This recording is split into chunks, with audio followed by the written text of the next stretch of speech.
Olá a todos, eu sou o Paulo Rojão, economista responsável da área financeira da AISEP e venho-lhes falar-lhes sobre a oportunidade da crise nos direitos dos doentes. Toda esta situação criada com a presente pandemia do Covid-19 veio colocar em relevo a fragilidade dos suportes e sustentos da sociedade em que temos vivido. Os fundamentos macroeconómicos, toda a instrumentação financeira, o tipo de crescimento e o modelo de vida social sussurraram entrar em paralisia com a proliferação da inflação, que se não de todo previsível de todo, era mais que provável, dado o movimento de massas de viajantes entre os continentes.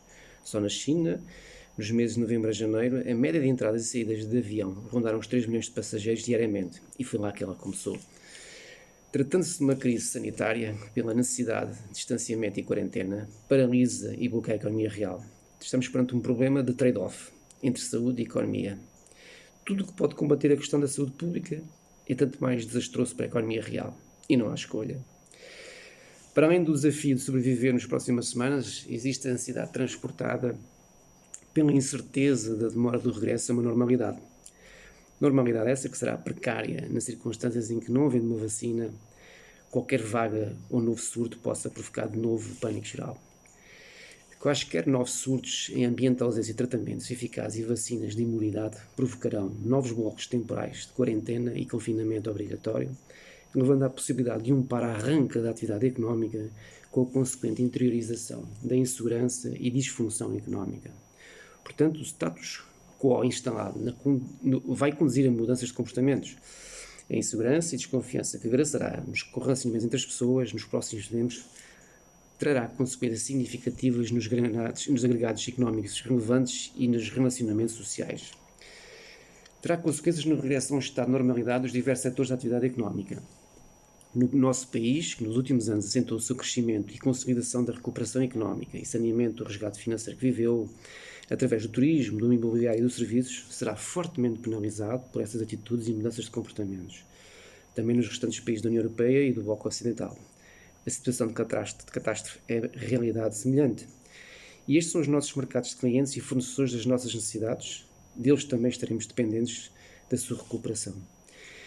Toda a situação crítica imposta pela pandemia sanitária fez derrubar modos de vida que estava em curso no mundo em que nós nos inserimos. Por ser uma crise simétrica que atravessará todo o espaço europeu e das demais regiões com as quais temos relacionamentos intensos, será uma crise sui generis que só na guerra 39-45, no seu pós-guerra, terá vivido uma situação semelhante. É uma crise simétrica que nesta primeira fase atinge agressivamente os países do Sul e começa a ser expressiva na sua evolução para o Norte e para o continente americano. Por, na generalidade, ter sido combatida com o confinamento e distanciamento social, com medidas de quarentena obrigatória, estados de emergência e paragem de atividades não necessárias ao combate da crise sanitária, traduz-se já num aumento exponencial do desemprego, das falências anunciadas, das quebras nos circuitos de cadeias de valor e teme-se pela situação do pós-pandemia. É no contexto em que se desenha a realidade próxima, e no contexto em que se desenha esta realidade próxima, assistir-se-á a uma evolução da crise em que as instituições comunitárias irão reagir reativamente ao invés de agirem proativamente.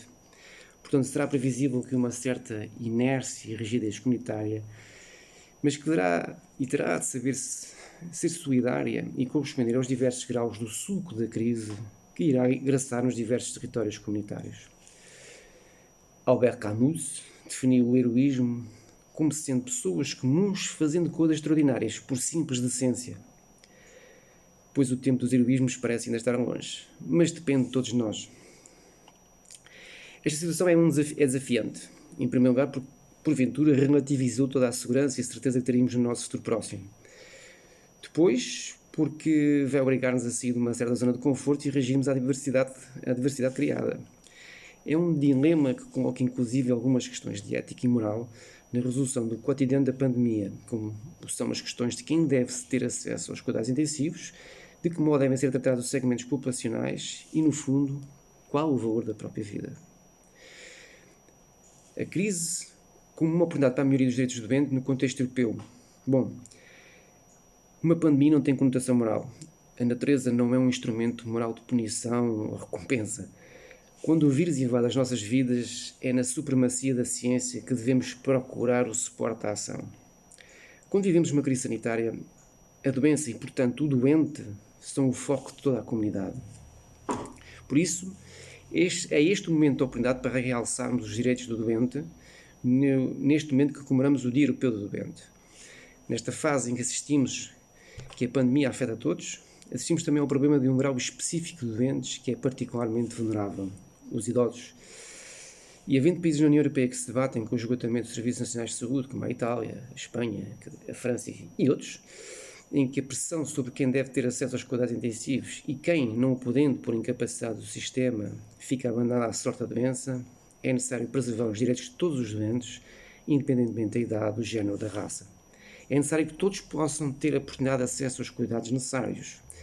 Devemos impedir que se instalem critérios de escolha que não sejam baseados nos critérios de ética médica, assentes no princípio do juramento de Hipócrates e a Declaração de Genebra, as quais preconizam que se respeite a autonomia e a dignidade do doente, que se respeite a saúde e o bem-estar do doente, o respeito máximo pela vida humana, a não aceitação de considerações sobre idade, doença ou deficiência, crença religiosa, origem étnica, sexo, nacionalidade, filiação partidária, política, raça, orientação sexual ou estatuto social ou qualquer outro fator se interponha nos cuidados médicos a prestar.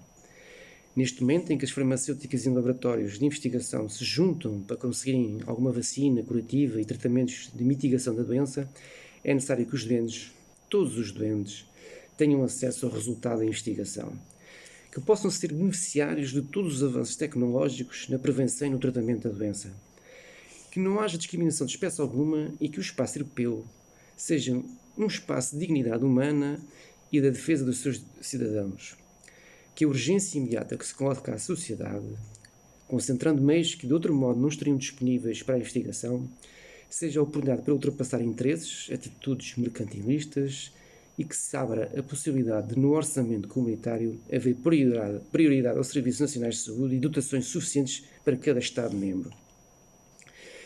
Que a saúde, a investigação epidemiológica e viral seja uma área estratégica nos fundos disponíveis dos programas comunitários, de modo a que todos nós, como cidadãos comunitários, sejamos cada vez menos sujeitos a patologias que poderiam já ter tratamento e cura e não sermos atirados para a condição de doentes. Juntar inteligência, formações diversas, saberes adquiridos e criar um corpo capaz de propiciar à sociedade, aos Serviços Nacionais de Saúde, novas vacinas e respectivos programas nacionais de vacinação atualizados que tragam a melhoria da esperança com qualidade de vida a todos. Até porque a esperança é uma ação concreta.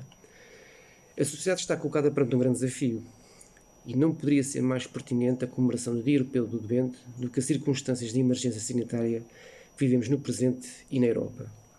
É um esforço de toda a sociedade e, portanto, de todos nós. Nós, enquanto AISEP, estamos a dar o nosso contributo, alertando, divulgando, fornecendo a informação necessária à prevenção e defesa da qualidade de vida e dos direitos dos doentes, nas diversas plataformas e redes disponíveis, contribuindo desse modo para o objetivo deve ser de todos a saúde dos povos, a assimilação de costumes e hábitos que permitam um modo de vida saudável, juntos a nós.